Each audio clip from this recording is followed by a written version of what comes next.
அனைவருக்கும் வணக்கம் மக்களே. இன்னைக்கு நாம ஒரு வித்தியாசமான பேய் படத்தை பார்க்க போறோம். இது வரைக்கும் நாம பார்த்த பேய் படங்களை விட இது வேற மாதிரி இருக்கும். இந்த படம் நம்ம எல்லாருக்குமே ஏதோ ஒரு விதத்துல உண்மையிலேயே நமக்கு நடக்கிற சில விஷயங்களை ஞாபகப்படுத்தும். 2011 வெளிவந்த தி இன்ட்ரூடர் படத்தை தான் இன்னைக்கு நாம பார்க்க போறோம். ஒரு முகமில்லாத பூச்சாண்டி தனக்கான முகத்தை தேடி வருது.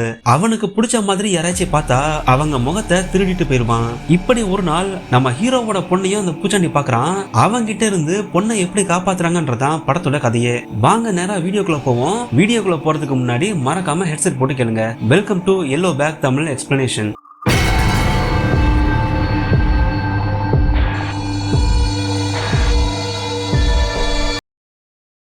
ஜானும் அவன் அம்மாவும் தனியா ஒரு வீட்டுல இருக்காங்க. அன்னைக்கு ராத்திரி அம்மா ஜான தூங்க வைக்கிறாங்க. ஜான் தனியா அவன் ரூம்ல இருக்கான். அப்ப அவனுக்கு ஏதோ சத்தம் கேக்குது. என்னன்னு வெளியே வந்து பார்த்தா வீட்டுக்கு வெளியே அவன் பூனை இருக்கு. அதனால பூனையை பிடிக்க வெளியே வரான். அப்பதான் உன்னை கவனிக்கிறான். கீழே இருந்து யாரோ மேல ஏறி வராங்க. அந்த உருவத்தை பார்த்து ஜான் மிரண்டு போறான். ஏன்னா அவனுக்கு முகமே இல்ல. அந்த உருவம் ஜானோட ரூமுக்குள்ள போகுது. ஜான் பயந்துகிட்டே மெதுவா அவன் ரூமுக்கு வந்து பாக்குறான். வீட்டுக்குள்ள வந்து பார்த்தா அந்த உருவம் அம்மா கழுத்தை பிடிச்சி நெரிக்க ஆரம்பிக்குது. இத பார்த்து ஜான் கத்துறான். அப்ப அந்த உருவம் ஜானை பிடிக்க வருது. பயத்துல ஜான் ஜன்னல் வழியா வீட்டுக்கு வெளியே வரான். பின்னாடியே வந்து அந்த உருவம் அவனை பிடிக்குது. ஜான் தப்பிச்சு ஓட பாக்குறான். அப்ப அந்த உருவம் தவறி கீழே விழுந்துருது. ஜானை தேடி அம்மாவும் அங்க வராங்க. ஆனா அதுக்குள்ள அந்த உருவம் ஜானுடைய காலை பிடிச்சிடுது. ஒரு பக்கம் அம்மா இழுக்கிறாங்க, இன்னொரு பக்கம் அந்த உருவம் அவனை இழுக்க ஆரம்பிக்குது. அவனை கெட்டியா பிடிச்சி மேல ஏறி வருது. அப்ப ஜான் முழிச்சு பயத்துல கத்துறான். அது எல்லாமே அவனுக்கு வந்த கனவு. சத்தம் கேட்டு அம்மா பதறி போய் ஓடி வராங்க. ஜான சமாதானப்படுத்தி உனக்கு நடந்தது எல்லாம் கனவு, பயப்படாம தூங்குன்னு சமாதானப்படுத்துறாங்க. அடுத்ததா ஒரு பெரிய நகரத்தை காமிக்கிறாங்க. அங்க ஒரு உயரமான கட்டடத்துல வேலை நடந்துட்டு இருக்கு. அங்கதான் நம்ம ஹீரோவும் வேலை செஞ்சுட்டு இருக்காரு. அவருடைய பொண்ணு மியா இப்ப விடுமுறைக்காக பாட்டி வீட்டுக்கு வந்திருக்கா. வீட்டுல விளையாடிக்கிட்டு இருக்கா. அப்ப பூனை மரத்துக்கு மேல ஓடி போகுது. அதுக்கு பின்னாடியே மியாவும் போறா. மரத்துக்கு மேல ஏறி போய் பாக்குறா. பார்த்தா அங்க ஒரு ஓட்டை இருக்கு. அந்த ஓட்டைக்குள்ள சின்ன பெட்டி இருக்கு. அத மியா எடுக்க பாக்குறா. அப்ப அவ கையில இருந்த சங்கிலி தவறி ஓட்டைக்குள்ள விழுது. அந்த பெட்டியை பார்த்தாலே ரொம்ப பழசா இருக்கு. அதை திறந்து பார்த்தா உள்ள ஒரு பழைய லெட்டர் இருக்கு. மியா அந்த காகிதத்துல இருக்கிறத எழுத ஆரம்பிக்கிறா. அதுல என்ன எழுதி இருக்குன்னா, அமைதியான ஊர்ல யாரோ ஒருத்தங்க அந்த முகமில்லாத பூச்சாண்டிய பேரை சொல்லி கூப்பிட்டுருக்காங்க. அதனால பூச்சாண்டி மறுபடியும் ஊருக்குள்ள வரான். அந்த பூச்சாண்டி யார் கணக்கும் தெரிய மாட்டான். அவனுக்கு முகமும் கிடையாது. முகம் இல்லாததால யாருக்கும் அவனை பிடிக்காது. அதனால அந்த பூச்சாண்டி ஒரு முகத்தை தேடி அலைகிறான். அப்ப ஒரு வீட்டுல ஒரு சின்ன பையனை பாக்குறான். அந்த பையனை அவனுக்கு ரொம்ப பிடிச்சு போகுது. அதனால அவன் முகத்தை எடுக்கலான்னு முடிவு பண்றான். வீட்டுல எல்லாரும் தூங்குனதும் அந்த பையன் முகத்தை திருடலான்னு முடிவு பண்ணிருக்கான். இந்த கதைய மியா பள்ளிக்கூடத்துல எல்லார்கிட்டயும் சொல்லிட்டு இருக்கா. ஒரு நாள் அந்த பூச்சாண்டி திரும்ப வீட்டுக்கு வரான். அவன் முகத்தை திருட மெதுவா அந்த பையன் கிட்ட போறான்னு சொல்றா. அதுக்கப்புறம் அவன் எதுவும் எழுதல. ஏன்னா அந்த காகிதத்துல கதை இதோட முடியுது. அப்ப வாத்தியார் மியாவை பார்த்து ஏன் நிறுத்திட்ட, கதையை சொல்லுன்னு சொல்றாங்க. ஆனா மியா அதுக்கு மேல எழுதல. அதுக்கு வாத்தியார், பரவாயில்ல, நீ எழுதின வரைக்கும் கதை ரொம்ப நல்லா இருந்துச்சு, எல்லா பசங்களும் ரொம்ப ஆர்வமா கேட்டாங்க, சீக்கிரமா மீதி கதையை எழுதுன்னு சொல்றாங்க. அன்னைக்கு மியாவுக்கு பிறந்த நாள். அதனால வீட்டுல கொண்டாடுறாங்க. அன்னைக்கு ராத்திரி ஆகுது. எல்லாரும் தூங்க போறாங்க. மியா அந்த கதையை எழுத ஆரம்பிக்கிறா. அந்த முகமில்லாத பூச்சாண்டி ஊருக்குள்ள வரான். அவனுக்கு பிடிச்ச முகத்தை தேடி போறான். அப்ப ஒரு வீட்டை கவனிக்கிறான். இந்த முறை அங்க இருக்கிறது ஒரு பையன் இல்ல, ஒரு பொண்ணு. உடனே அவன் அந்த பொண்ணுடைய முகத்தை திருட வீட்டுக்குள்ள மெதுவா வரான். அந்த பொண்ணுடைய ரூம்ல போய் ஒளிஞ்சுக்கிறான்னு எழுதுறா. அப்ப அவ ரூம்ல ஒரு சத்தம் கேக்குது. அதை பார்த்து மியா பயந்து போறா. சத்தம் கேட்டு அப்பா ஓடி வந்து பாக்குறாரு. அப்ப மியாவை பார்த்து, எதுக்கு நீ தேவையில்லாம பயப்படுற, இந்த ரூம்ல பூச்சாண்டி எதுவும் இல்லன்னு சமாதானப்படுத்தி அவளை தூங்க வைக்கிறாரு. ஜான் தூங்கிட்டு இருக்கான். அப்ப மறுபடியும் அந்த பூச்சாண்டி வர மாதிரி இருக்கு. அதை பார்த்து மிரண்டு போறான். அதனால அம்மா அவனை சர்ச்சுக்கு கூட்டிட்டு போறாங்க. பார்த்தா அங்க பாதிரியார் ரொம்ப சின்ன பையனா இருக்காரு. அதனால எதுவும் சொல்லாம அம்மா திரும்ப வந்துடுறாங்க. மியாவோட அப்பா வழக்கம் போல கட்டடத்து மேல வேலை செஞ்சுட்டு இருக்காரு. அப்ப கூட வேலை செய்யற ஒருத்தர் வேலை செய்ய மேல நடந்து போறாரு. அப்ப திடீர்னு தவறி விழுறாரு. எல்லாரும் பதறி போய் பாக்குறாங்க. உடனே அப்பா ஓடி வந்து அவரை பிடிக்க பாக்குறாரு. ஆனா அவரால பிடிக்க முடியல. அந்த நபர் கீழே விழுந்து இறந்து போறாரு. அன்னைக்கு ராத்திரி அப்பாவுக்கு தூக்கமே வரல. ஏன்னா காலையில காப்பாத்த முயற்சி பண்ணும்போது அந்த நபருக்கு முகமே இல்லாம இருந்துச்சு. அத பார்த்து அப்பா ரொம்ப பயந்து போயிருக்காரு. மியா ரூம்ல இருக்கா. அப்ப மறுபடியும் சத்தம் கேக்குது. என்னன்னு வந்து கண்ணாடிய பாக்குறா. பார்த்தா அவ முகமே காணாம போயிருக்கு.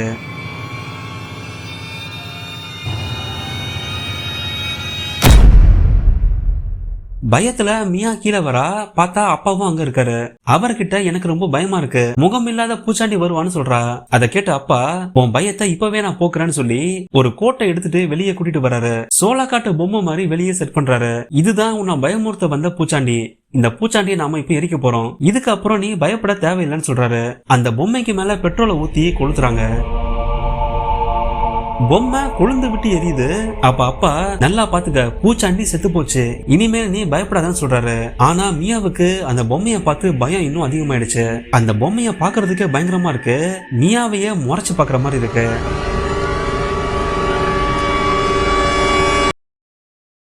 ஜான் ராத்திரி தூங்க போறான். அப்ப மறுபடியும் அவனுக்கு சத்தம் கேக்குது.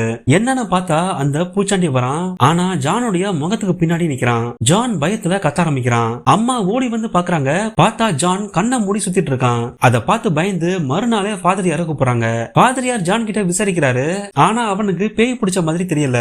எதுக்கும் பயப்படாதுன்னு சமாதானப்படுத்திட்டு போறாரு. அப்பா ராத்திரி தூங்க போறாரு. பார்த்தா மியா ரூம்ல லைட் எரியுது. என்னன்னு வந்து பார்த்தா மியா முழிச்சிருக்கா. என்ன ஆச்சுன்னு கேக்குறாரு. அதுக்காக அந்த ரூம்குள்ள யாரோ இருக்காங்கன்னு சொல்றா. அப்பாவும் அந்த ரூம்ல என்ன இருக்குன்னு பார்க்க போறாரு. லைட் போட்டா யாருமே இல்ல.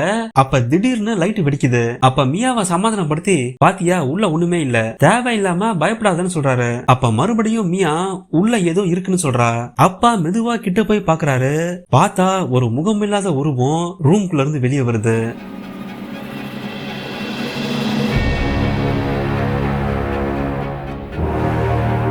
உடனே அப்பா மியாவை ஓட சொல்றாரு. அந்த பூச்சாண்டி அப்பாவை சர மாதிரி அடிக்கிறான். ரெண்டு பேருக்கும் பயங்கர சண்டை நடக்குது. மியா பயந்து போய் வந்திருக்கா. சத்தம் கேட்டு அம்மா வராங்க. ஆனா கதவை திறக்க முடியல. ஒரு கட்டத்துல பூச்சாண்டி அப்பாவை அடிச்சு போட்டு மியாவை பிடிக்கிறான். அப்பா என் பொண்ண ஒன்னும் பண்ணிடாதன்னு சொல்றாரு. அப்ப அந்த உருவம் மியாவோட வாயை எடுத்து தள்ளி விட்டு ஓடுறான். அப்பாவும் பின்னாடியே பிடிக்க போறாரு. ஆனா அவன் எங்க போனானே தெரியல. உடனே போலீஸுக்கு போன் பண்றாங்க. எல்லாரும் தேடி பாக்குறாங்க. ஆனா வீட்டுக்குள்ள ஒருத்தன் வந்த மாதிரி தடையுமே இல்ல. அத பார்த்து போலீஸே குழம்பி போறாரு. அப்பா மியாவை சமாதானப்படுத்தி ஒரு ரூம்ல வந்தது யாருன்னு கேக்குறாரு. ஆனா மியா பதில் சொல்லாம இருக்கா. என்ன ஆச்சுன்னு கேக்குறாங்க. ஆனா மியாவால எதுவும் சொல்ல முடியல. ஏன்னா மியாவால இப்போ பேச முடியல. ஜானுக்கு மறுபடியும் பூச்சாண்டிய பாக்குற மாதிரி இருக்கு. அதனால இன்னொரு ஃபாதர் வந்து விசாரிக்கிறாரு. ஆனா அவருக்கும் பேய் பிடிச்ச மாதிரி தெரியல. பேசாம ஜான டாக்டர் கிட்ட கூட்டிட்டு போங்கன்னு சொல்றாரு. மியாவை டாக்டர் கிட்ட கூட்டிட்டு போறாங்க. அப்பா அவ பூச்சாண்டி வந்த கதைய டாக்டர் கிட்ட செஞ்சு காமிக்கிறா. டாக்டர் அப்பா அம்மா கிட்ட, உங்க பொண்ணு மென்டலா பாதிக்கப்பட்டிருக்கா, அவளுடைய வாய் காணாம போனதா அவ மூளையில பதிஞ்சிருக்கு, அதனால அவளால பேச முடியாம கஷ்டப்படுறா, இது ஒரு மனோவியாதி, இத குணப்படுத்த கொஞ்ச நாள் ஆகும்னு சொல்றாங்க. வீட்ல எல்லா ரூம்லயும் சிசிடிவி கேமராவை மாட்டுறாங்க. அடுத்த முறை பூச்சாண்டி வந்தா கண்டிப்பா அவனை புடிச்சே ஆகணும்னு முடிவு பண்றாங்க. ராத்திரி ஆகுது. மியா அவ ரூம்ல தனியா இருக்கா. மறுபடியும் அந்த கதையை எழுத ஆரம்பிக்கிறா. எழுதிக்கிட்டே இருக்கும்போது மறுபடியும் ரூம்ல சத்தம் கேக்குது. அதை பார்த்து பயந்து போறா. அப்பா கீழே இறங்கி வராரு. அப்ப மியா ரூம் கேமராவை பார்த்தா அதுல அவளை காணோம். உடனே பதறி போய் ரூமுக்கு போய் பாக்குறாரு. உள்ள பார்த்தா அந்த பூச்சாண்டி மியாவை பிடிச்சு வச்சிருக்கான். இந்த முறை அவன் மியாவோட கண்ணை பறிக்க பாக்குறான். இத பார்த்து அப்பா மிரண்டு போய் நிக்கிறாரு. உடனே ஓடி வந்து அந்த பூச்சாண்டியை அடிக்க ஆரம்பிக்கிறாரு. பெரிய சண்டை நடக்குது. சத்தம் கேட்டு அம்மா ஓடி வராங்க. அப்பா அவன் அங்க இருந்து தப்பிச்சு ஓடுறான். அப்பாவால அவனை பிடிக்க முடியல. மியா இப்ப ரொம்ப சீரியஸா இருக்கா. மருத்துவமனையில அவளை தீவிரமா கவனிச்சிட்டு இருக்காங்க. போலீஸும் வேகமா விசாரிக்க ஆரம்பிக்கிறாங்க. அப்ப டாக்டர் அப்பாவை கூப்பிட்டு பேசுறாங்க. நான் கேக்குற கேள்விக்கு தெளிவா பதில் சொல்லுங்கன்னு சொல்றாங்க. நீங்க வேலை செய்யற இடத்துல ஒருத்தர் இறந்துட்டாரு, அன்னையில இருந்து நீங்க சரியா தூங்கலன்னு உங்க மனைவி சொன்னாங்க, அது உண்மையான்னு கேக்குறாங்க. அதுக்கு அப்பா ஆமான்னு சொல்றாரு. டாக்டர் அதுக்கு, நான் சொல்றத தெளிவா கேளுங்க, உங்க பொண்ணுக்கு உங்களை ரொம்ப பிடிக்கும், நீங்க ரெண்டு பேரும் கிட்டத்தட்ட ஒரே மாதிரி தான் நடந்துப்பீங்க, இது ஒரு விதமான மனநோய், க்ளோஸா ரெண்டு பேர் இருந்தாங்கன்னா சில சமயம் அந்த மனோவியாதி ரெண்டு பேருக்கும் ஒரே மாதிரி நடக்கும், அவங்களுக்கு ஒரே மாதிரி கற்பனைகள் வரும்னு சொல்றாங்க. இத கேட்டு அப்பா கோபத்துல, கற்பனையா, நான் பார்த்த எல்லாமே கற்பனைன்னு சொல்ல போறீங்களான்னு கேக்குறாரு. அதுக்கு டாக்டர், உங்க வீட்டுக்குள்ள யாருமே வரலன்னு சொல்றாங்க. இத கேட்டு அப்பா கோபப்படுறாரு. அப்ப சிசிடிவி ஃபுட்டேஜ் காமிக்கிறாங்க. அத பார்த்து அப்பா ஷாக் ஆகுறாரு. ஏன்னா அந்த வீடியோல யாருமே இல்ல, மியாவும் அப்பாவும் தனியா இருக்காங்க, அவர் மட்டும் தனியா சண்டை போட்டுட்டு இருக்காரு. இத பார்த்து அவர் ஷாக் ஆகுறாரு. டாக்டர் அவர்கிட்ட இந்த வியாதியை குணப்படுத்தலாம், ஆனா அதுக்கு ஒரு முக்கிய கண்டிஷன், நீங்களும் உங்க பொண்ணு பிரிஞ்சிருக்கணும், அப்பதான் குணப்படுத்த முடியும்னு சொல்றாங்க. ஆனா அப்பாவால இதை ஏத்துக்க முடியல. கோபமா அங்கிருந்து கிளம்பி போறாரு.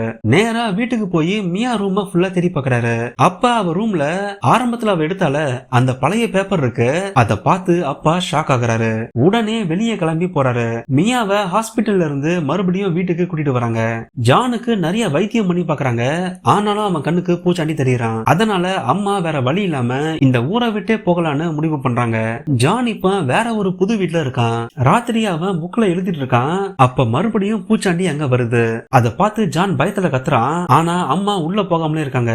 ஜான் பயத்துல பொறுமைக்குள்ள ஒளிஞ்சுக்கிட்டு வேக வேகமா கதை எழுதுறான். பாதியிலேயே கதையை நிப்பாட்டி அந்த பேப்பரை கிழிக்கிறான். உடனே பூச்சாண்டி அங்கிருந்து ஓடி போயிடுது. இந்த கதையை எழுதுனா பூச்சாண்டி மறுபடியும் வரும்னு அந்த பேப்பரை ஒரு பெட்டிக்குள்ள வைக்கிறான். ராத்திரி வீட்டுக்கு பின்னாடி ஓடி போறான். அங்க இருக்கிற மரத்து மேல ஏறான். அதுல ஒரு ஓட்டை இருக்கு. அந்த ஓட்டைக்குள்ள அந்த பெட்டியை வச்சு இனிமேல் அந்த பூச்சாண்டியால என்ன ஒண்ணும் பண்ண முடியாதுன்னு சொல்லி கீழே இறங்குறான். அப்பா இப்ப எங்க வந்திருக்காரு தெரியுமா? அந்த சின்ன பையன் ஜான் இருக்கிற அதே வீட்டுக்கு. அப்பா நேரா அந்த வீட்டுக்கு பின்னாடி போய் பாக்குறாரு. அங்க அந்த மரம் இருக்கு. மரத்துக்கு மேல ஏறி போறாரு. அங்க ஒரு ஓட்டை இருக்கு. அதுக்குள்ள பெட்டி எடுக்க பாக்குறாரு. ஆனா அங்க அவருக்கு ஒரு சங்கிலி கிடைக்குது. அது அவருடைய பொண்ணு மியாவோடது. அப்பதான் அவருக்கு புரியுது அந்த பெட்டிய மியா தான் எடுத்திருக்கான்னு. உடனே இறங்கி ஜானுடைய வீட்டுக்குள்ள போறாரு. ஜானுடைய அம்மா வயசாகி வராங்க. அவங்கள பார்த்து அப்பா, அம்மா எனக்கு ஒரு பெரிய பிரச்சனைன்னு சொல்றாரு. சொல்ல போனா அந்த சின்ன பையன் ஜான் வேற யாரும் இல்ல, மியாவோட அப்பா தான். அந்த பெட்டிய சின்ன வயசுல அவர் தான் ஒளிச்சு வச்சிருக்காரு. அம்மா கிட்ட அவன் திரும்ப வந்துட்டான். என் பொண்ணு இப்ப ஆபத்துல இருக்கா. சின்ன வயசுல நான் பார்த்தது எல்லாம் கற்பனைன்னு சொன்னீங்க, ஆனா இப்ப அது திரும்ப நடக்குது. எனக்கு என்ன ஆச்சுன்னு கேக்குறாரு. அப்ப அம்மா, நான் உன்கிட்ட ஒரு உண்மையை மறைச்சிட்டேன்னு நடந்தத ஜான் கிட்ட சொல்றாங்க. உடனே ஜான் திரும்ப வீட்டுக்கு வராரு. மியா ராத்திரி தூங்க போறா. அப்ப அங்க பூச்சாண்டி வர மாதிரி இருக்கு. அந்த வீடு இடிஞ்சு விழுந்து நரகம் மாதிரி மாறுது. அவளை சுத்தி இருட்டா காடு மாதிரி இருக்கு. மரத்துடைய வேர்கள் எல்லாம் அவளை மெத்தைக்கு மேல கெட்டி போடுது. அப்ப அவன் முன்னாடி அந்த பூச்சாண்டி வந்து நிக்கிறான். சத்தம் கேட்டு அம்மா ஓடி வந்து பாக்குறாங்க. பார்த்தா மியா கட்டில் மேல குடிச்சுக்கிட்டு இருக்கா. அவ கற்பனையில அந்த பூச்சாண்டி அவளை கொல்ல வரான். அந்த நேரத்துல ஜானும் வீட்டுக்கு வராரு. உடனே அவர் பொண்ணு கிட்ட உட்கார்ந்து பேச ஆரம்பிக்கிறாரு. அவருக்கு நடந்த உண்மை கதைய சொல்ல ஆரம்பிக்கிறாரு. அந்த முகமில்லாத பூச்சாண்டி யாருன்னு எனக்கு தெரியும். அவன் ரொம்ப கொடூரமானவன். பல வருஷமா அவன் ஜெயில இருந்தான். அவனுக்கு மனைவியும் ஒரு பையனும் இருந்தாங்க. அவன் பையனும் பார்க்க அவன மாதிரியே இருப்பான். அவனுடைய மனைவியும் பையனும் பிரிஞ்சு வாழ்றது அவனுக்கு பிடிக்கல.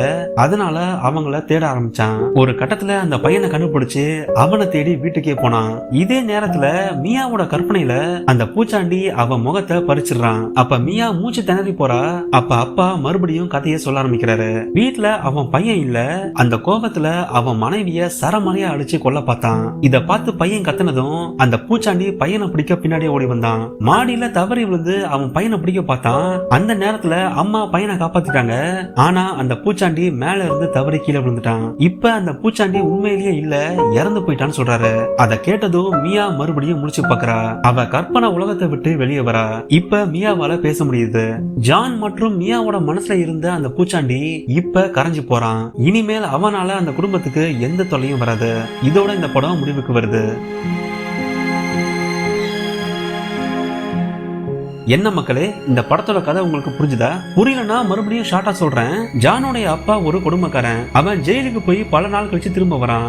வந்ததுமே பையனையும் மனைவியையும் கொல்ல பாக்குறான். ஆனா அந்த சம்பவத்துல அவன் அப்பா இறந்து போறான். இதனால ஜான் மனதளவுல ரொம்ப பாதிக்கப்படுறான். அன்னையில இருந்து அவன் கனவுல அவனுடைய அப்பா பூச்சாண்டிய அவனை கொல்ல வரான். அந்த கற்பனை கதையை தான் ஜான் சின்ன வயசுல எழுதுறான். அதே கதையை மியா படிச்சதால அவளுக்கும் அப்பா மாதிரியே கற்பனை வருது. அதனால அப்பா அந்த கதையை முடிக்கிறாரு. கடைசியா மியா அந்த கற்பனையை விட்டு வெளியே வரா. இதான் அந்த படத்தோடைய மொத்த கதையே. என்ன மக்களே, இந்த படம் உங்களுக்கு பிடிச்சிருந்துச்சா? எனக்கு இந்த படம் பார்க்கும்போது ரொம்ப பிடிச்சது.